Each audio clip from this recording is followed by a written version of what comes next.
عاملی فہو صدقہ۔ مسلم شریف کی حدیث ہے کتاب الجہاد اور حدیث کا نمبر ہے 1760۔ بخاری شریف میں اس حدیث کا نمبر ہے 6729۔ میرا ورثہ دینار کی شکل میں تقسیم نہیں ہوگا، میں نے اپنی بیویوں کے خرچ اور اپنے عاملوں کی اجرت کے بعد جو کچھ چھوڑا ہے وہ سب صدقہ ہے۔ میراث نبوی صلی اللہ علیہ وسلم کی تقسیم کے متعلق سیدنا ابوبکر صدیق رضی اللہ عنہ نے سیدہ فاطمہ رضی اللہ عنہا کو جو جواب دیا وہ انہی فرامین نبوی صلی اللہ علیہ وسلم کی پیروی اور بجا آوری میں دیا۔ اسی لیے آپ یہ حوالہ دیتے رہے کہ میں ایسی کوئی بات نہیں چھوڑ سکتا جو رسول اللہ صلی اللہ علیہ وسلم کرتے تھے، میں بھی وہی کروں گا، اور آپ رضی اللہ عنہ کہتے کہ واللہ میں ایسی کوئی بات نہیں ہونے دوں گا جو رسول اللہ صلی اللہ علیہ وسلم نے نہ کی ہو، بلکہ جو کام میں نے رسول اللہ صلی اللہ علیہ وسلم کو کرتے دیکھا ہوگا وہ میں بھی کروں گا۔ جب سیدنا ابوبکر صدیق رضی اللہ عنہ نے حدیث نبوی سے یہ دلیل دی اور اسے واضح کیا تو سیدہ فاطمہ رضی اللہ عنہا نے آپ سے اس سلسلے میں حجت اور مطالبہ چھوڑ دیا۔ یہ اس بات کی دلیل ہے کہ سیدہ فاطمہ رضی اللہ عنہا حق اور فرمان نبی صلی اللہ علیہ وسلم کے لیے سرے تسلیم خم کر دینے والی خاتون تھیں۔ ثقہ محدث امام ابن قتیبہ رحمہ اللہ بیان کرتے ہیں، میراث نبوی کے متعلق سیدہ فاطمہ رضی اللہ عنہا کا حضرت ابوبکر صدیق رضی اللہ عنہا سے جھگڑنا کوئی معیوب بات نہیں ہے، کیونکہ انہیں اس سلسلے میں نبی کریم صلی اللہ علیہ وسلم کے فرمان کا علم ہی نہیں تھا۔ وہ یہی خیال کرتی تھی کہ جس طرح دیگر لوگ اپنے آباء و اجداد کی وراثت کو تقسیم کرتے ہیں، میں بھی اسی طرح اپنے والد کی جائیداد کی وارث ہوں۔ لیکن جب انہیں حدیث رسول سنائی گئی تو وہ اپنے مطالبے سے رک گئیں۔ شیخ الاسلام ابن تیمیہ رحمہ اللہ فرماتے ہیں، نبی کریم صلی اللہ علیہ وسلم کا کسی کو وارث نہ بنانا صحیح اور قطعی سنت اور اجماع صحابہ رضوان اللہ علیہم اجمعین سے ثابت ہے، اور یہ دونوں قطعی دلیل ہیں۔ اس لیے اپنے ظن پر مبنی عمومی مفہوم سے انہیں ٹکرانا اور دونوں میں تعارض پیدا کرنا جائز نہیں ہے، اور اگر عمومی مفہوم کو درست مان لیا جائے تو اس میں تخصیص سے کوئی چیز مانے نہیں ہے۔ بہرحال یہ دلیل ظنی ہوگی جو قطعی دلیل کے معارض نہیں ہو سکتی، کیونکہ ظنی دلیل قطعی دلیل کے معارض نہیں ہوتی۔ اسی طرح ہماری دلیل کے قطعی ہونے کی دوسری وجہ یہ ہے کہ ہم انبیاء کا کوئی وارث نہیں ہوتا۔ یہ والی روایت کو مختلف اوقات اور مختلف مجالس میں کئی صحابہ نے روایت کیا ہے، اور کسی نے اس پر کوئی اعتراض نہیں کیا، بلکہ اسے قبول کیا اور سچ جانا۔ یہی وجہ تھی کہ آپ صلی اللہ علیہ وسلم کی ازواج مطہرات میں سے کسی نے میراث نبوی صلی اللہ علیہ وسلم کے مطالبے پر اصرار نہیں کیا، نہ ہی آپ صلی اللہ علیہ وسلم کے چچا حضرت عباس رضی اللہ عنہ نے اس مطالبے پر اصرار کیا، بلکہ اگر کسی نے مطالبہ کیا اور اسے نبی کریم صلی اللہ علیہ وسلم کا فرمان سنایا گیا تو وہ اپنے مطالبے سے فوراً باز آ گیا۔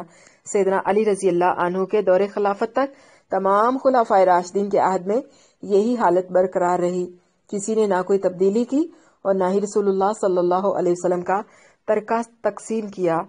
شیخ الاسلام ابن تیمیہ رحمہ اللہ مزید فرماتے ہیں کہ حضرت عثمان ذو نورین رضی اللہ عنہ کے بعد سیدنا علی رضی اللہ عنہ نے منصب خلافت سنبھالا اور فدق وغیرہ کی زمینیں آپ کی حکومت کے زیر نگرانی آ گئی، لیکن آپ رضی اللہ عنہ نے اس میں سے کچھ بھی نہ اولاد فاطمہ کو دیا، نہ ازواج مطہرات کو، اور نہ ہی حضرت عباس رضی اللہ عنہ کی اولاد کو۔ پس اگر گزشتہ تینوں خلفاء کے دور میں یہ چیز ظلم تھی اور اب سیدنا علی رضی اللہ عنہ اسے ختم کرنے کی طاقت رکھتے تھے، تو آپ رضی اللہ عنہ کے لیے حضرت معاویہ رضی اللہ عنہ اور ان کی فوج سے لڑنے کے بالمقابل یہ کام آسان اور مقدم تھا کہ گزشتہ 3 ادوار سے چلے آ رہے ظلم کا خاتمہ کر دیں۔ کیا آپ سوچ سکتے ہیں کہ وہ معاویہ رضی اللہ عنہ اور ان کی فوج سے جنگ تو کریں اور فتنہ فساد نہ پھیلے، اور حق بحق دار رسید جس کا حق تھا اسے مل گیا۔ اس کے تحت نبی کریم صلی اللہ علیہ وسلم کے محروم ورثہ کو ان کا تھوڑا سا مال نہ دلائے، جبکہ یہ بہت معمولی بات تھی۔